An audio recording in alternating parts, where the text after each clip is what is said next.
O objetivo principal desse vídeo é abordar a trajetória do Inácio José Pinheiro, né, desde quando ele chegou aqui na região da Baixada, até o período aí de sua morte. Então nós temos aí um intervalo desde a sua chegada de 1786 até 1820, que é o ano de sua morte. Então eu vou falar em linhas gerais, né, sobre essa temática. Faz tempo, né, faz algum tempo, desde a gravação do nosso último vídeo, né, onde eu falei sobre a filosofia nietzschiana, a questão, por exemplo, do esquecimento, a questão da história, como que a história deve servir à vida, né? E neste vídeo, o interesse principal é abordar um pouco sobre a história de Pinheiro, aspectos políticos, militares, né, que envolveram a trajetória do Inácio José Pinheiro, que hoje é conhecido como um grande fundador de Pinheiro, né? Não é à toa que, por exemplo, o nome da cidade é o nome do Inácio José Pinheiro, né? Que é Pinheiro, sobrenome dele, né? Então, assim, é um tema bastante curioso. Eu acredito que desperta o interesse de bastante professores aqui do município, né? Da região da Baixada, né? E é um tema que ainda é pouco explorado, apesar das diversas monografias que foram publicadas nos últimos anos, né, pela UFMA. E tem também a minha monografia, né, onde eu faço essa análise da trajetória de Inácio José Pinheiro, como que ele chegou aqui nessa região e desde quando ele chegou passou a solicitar diversas cartas de Sesmarias, né, patentes militares, que eram formas até de ele crescer na hierarquia, né, social da época, né, passando a ter mais poder, a adquirir riquezas, né, e também a ser reconhecido pelos colonos aqui da região, né, e pela coroa portuguesa também, através de seus serviços, né. Então, eu acho que vale a pena falar um pouco aqui da trajetória do Inácio José Pinheiro, porque ele foi um homem extremamente importante aqui, né, para compreendermos a história aqui da região, né. Então eu vou falar um pouquinho aqui da vida dele, né, do que ele fez aqui na região. E aí, basicamente é isso que eu vou falar no vídeo. É um vídeo que eu vou fazer vídeo curto, né? Pretendo não me alongar muito. Se vocês tiverem interesse de conhecer um pouco mais sobre esse tema, eu recomendo a leitura da minha monografia, né? Onde eu faço aqui uma análise, né, do contexto mais geral da colonização do estado do Maranhão, Grão-Pará, a partir da segunda metade do século XVIII. E falo também um pouquinho aqui sobre a região da Baixada, né, que nesse período da colonização era conhecida como Capitania de Cumã, né, e havia a Capitania de Itapuitapera, que era Alcântara, que era o grande centro político, né, e econômico da época, junto com a capital, né, com São Luís, que eram os grandes dois centros, de onde partiam, né, as decisões aí, políticas administrativas, né. Então, quem tiver mais interesse poderia dar uma consultada aí, fazer uma leitura, né. Então, assim, vamos ao que interessa. Bom, Inácio José Pinheiro, ele natural da freguesia de Nossa Senhora da Encarnação, na cidade patriarcado de Lisboa, nasceu no ano de 1755. Era filho de, no caso, João Antônio Pinheiro, Feliciana Joaquina, né? E pertencia às famílias mais importantes aí de Portugal, né? Era descendente aí das famílias de Pinheiro, Rodrigues e Ferreira. Sua chegada no Brasil, pelo que nós constatamos na documentação, foi a partir do ano de 1786. Nessa época ele tinha aproximadamente aí uns 30 e poucos anos, né? Então ele já era adulto, né? E provavelmente, né, nós supomos que ele veio para o Brasil, sobretudo aqui para a região da Baixada, com o objetivo de se integrar no processo de colonização da região, porque para o século XVIII era uma grande oportunidade para esses portugueses, né, para esses europeus, se engajar na empresa da colonização com o objetivo de enriquecimento, né, de aquisição de status, de poder na época, né, tendo em vista que o poder, né, a riqueza era em grande medida determinada a partir do processo de colonização que era engendrado, porque nesse período, nesse momento, é um momento onde vai haver a descoberta do Novo Mundo, né, das Américas.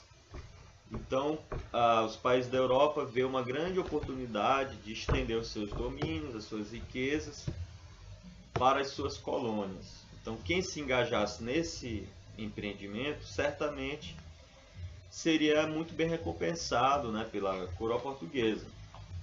E o Inácio José Pinheiro, ele vê esse contexto como uma oportunidade dele crescer, né, na sociedade. Então ele vem para essas terras, né, sobretudo na cidade de Alcântara, e a partir desse momento ele começa a pedir terras, né, para o governador da época, que era o Fernando Pereira Leite de Foios. Solicita a carta de Sesmarias e pelo que nós podemos constatar, a primeira carta de Sesmarias que ele solicita seria aqui na Baixada, né, na região que é hoje São Bento, correndo para a parte do Pericumã. Essa região seria ali no Periaçu. Periaçu, para quem não sabe, é essa região, né, dos campos aí de São Bento. Então ele solicita desde dessa região de São Bento, vindo para essas terras do rio Pericumã. E aqui cabe destacar que boa parte das cartas de Sesmarias foram concedidas aí tendo como referência principal o rio Pericumã, porque é a partir do rio Pericumã que vai iniciar o processo de colonização da Baixada Maranhense, né? Então, o rio Pericumã era o ponto de referência principal para a aquisição de terras na época.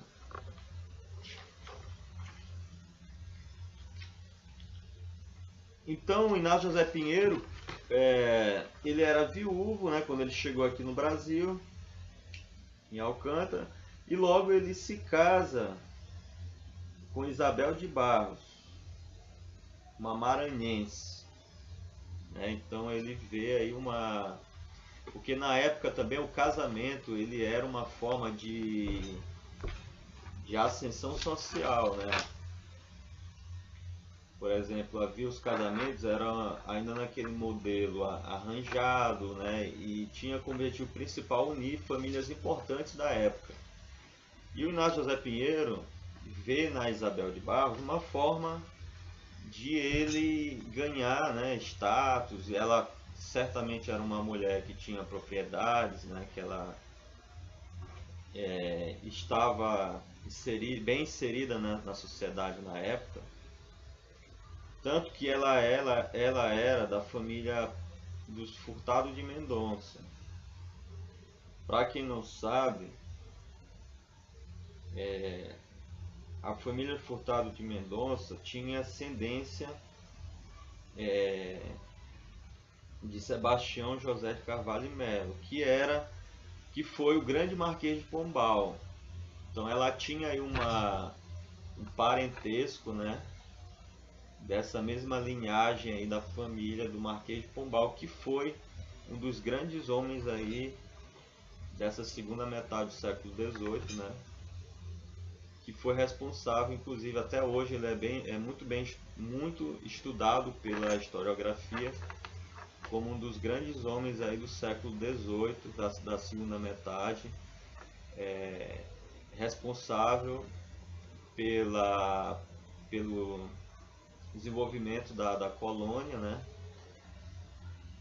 Pelas grandes transformações que ocorreram nesse período. Então, deixa eu ver aqui o que mais que eu posso estar dizendo. Inácio José Pinheiro também ele vai solicitar diversas cartas patentes militares, né? Ele inicia na terceira companhia do regimento de milícia da Vila de Alcântara como tenente-coronel. E o mais interessante é que ele vai passar a solicitar diversas patentes ao longo da vida dele aqui em Alcântara, chegando na patente maior, que era a patente de Capitão-Mor. O próprio nome já fala, né? Capitão-Mor era o capitão maior, né? Era a hierarquia militar mais alta da época, o cargo mais alto da hierarquia militar. Então, nesses documentos ele cita, né, várias passagens que ele merecia esses cargos porque ele servia, né, a coroa portuguesa. Então, na época, não bastava você também ser uma pessoa de classe social alta, mas o que valeria também a pena para a coroa portuguesa eram os serviços que eram prestados. Então, Inácio José Pinheiro ele servia a coroa portuguesa, até mesmo, como ele diz, com seus próprios recursos. Que recursos eram esses? Com suas terras, com seus escravos, com sua fazenda, né? Ele serviu a coroa portuguesa realizando diversos serviços, como, por exemplo, destruindo quilombos aqui na região, né? Quilombos de escravos fugidos, né? Ele também capturava escravos fugidos também, né? De algumas fazendas. Ele era responsável por organizar povoações de índios. Então ele aparece também solicitando terras a alguns grupos indígenas, né? Formando povoações.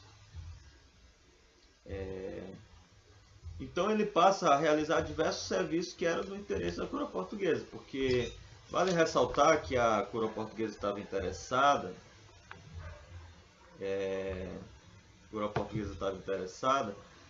em ocupar as terras da colônia que estavam por muito tempo aí desocupadas, né, vazias,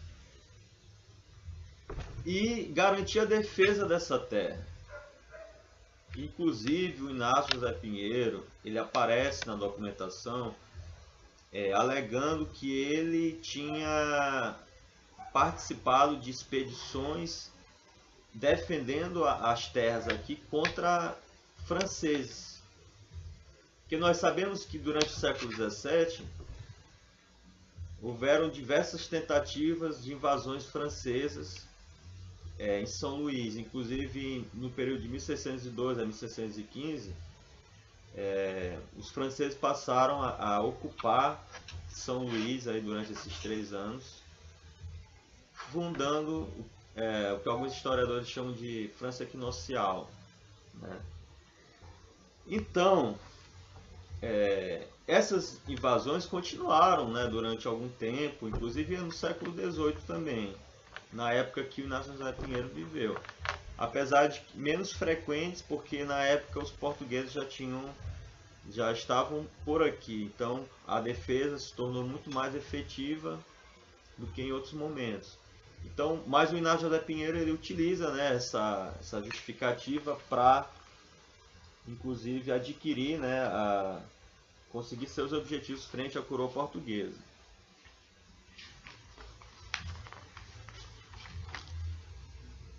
Bom, pessoal, então eu só gostaria de finalizar esse vídeo falando um pouco dos indígenas que habitavam aqui. Porque eu acho que eu falei mais do Inácio José Pinheiro, mas para nós entendermos essa região é importante também falar um pouco dos indígenas. Afinal de contas, essa região era extremamente povoada por diversos grupos indígenas. Poderia citar pelo menos um aqui que eram os gamelas, né?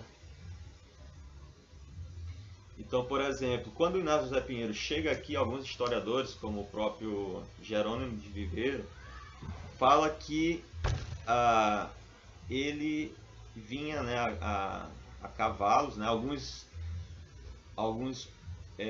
por exemplo, tem um escritor também aqui sobre a região, né, que é o José de Abreu. Ele fala que o Inácio José Pinheiro veio carregado numa rede e que ele era tão gordo que quando ele chegou aqui na região a rede dele furou e ele caiu, né? Ele relata, né, isso de uma forma até um pouco cômica. Já o Jerônimo de Viveiro fala, né, que ele veio a cavalo e quando ele avista a planície, né, ele se encanta com a bela paisagem dos campos do rio Pericumã. De fato é uma belíssima paisagem, né? Só que ele não conta, por exemplo, que aqui a região era completamente povoada por diversos grupos indígenas, né? Tem um arqueólogo, né, que é o Alexandre Navarro. Ele já publicou inclusive diversos trabalhos aí que falam dessas povoações que estavam fundadas nos principais rios. Por exemplo, ele faz um estudo em Viana, onde ele descobre que havia povoações ali nas margens dos rios. Provavelmente aqui no rio Pericumã também havia as aldeias indígenas, estavam ali às margens do rio Pericumã. E quando o Inácio José Pinheiro chegou aqui, certamente ele se deparou com diversos grupos indígenas, mas que na historiografia regional aqui, local, pouco se menciona, né, sobre essa presença indígena. Era como se o espaço fosse vazio, quando na verdade não era, né? Tanto é que no decorrer da trajetória do Inácio José Pinheiro, ele solicita até mesmo terras para essas povoações. Por exemplo, em 1806, ele solicita uma carta de Sesmarias a uma povoação de índio, né? Fala que essa povoação já estava situada aí nas margens do rio Pericumã e, inclusive, alguns estudiosos dizem que a povoação de Pinheiro surgiu a partir dessas Sesmarias que foi concedidas a essa povoação de índios. E quem é que solicita essa Sesmaria? O próprio Inácio José Pinheiro. Então, assim, essa região, ela foi, basicamente, ela foi formada a partir do empreendimento, né, colonizador português, mas que ela era povoada por diversos grupos indígenas e eu diria mais ainda, por diversos também escravos africanos, né, que fugiam das fazendas, né, tendo em vista que aqui também havia uma grande quantidade de fazendas, de colonos que vinham de Alcântara, né, com seu gado em busca de pastagens aqui na região. Então muitos escravos fugiam e formavam quilombos. Então aqui era uma mistura de uma paisagem formada por índios, escravos africanos fugidos, né? E também por portugueses,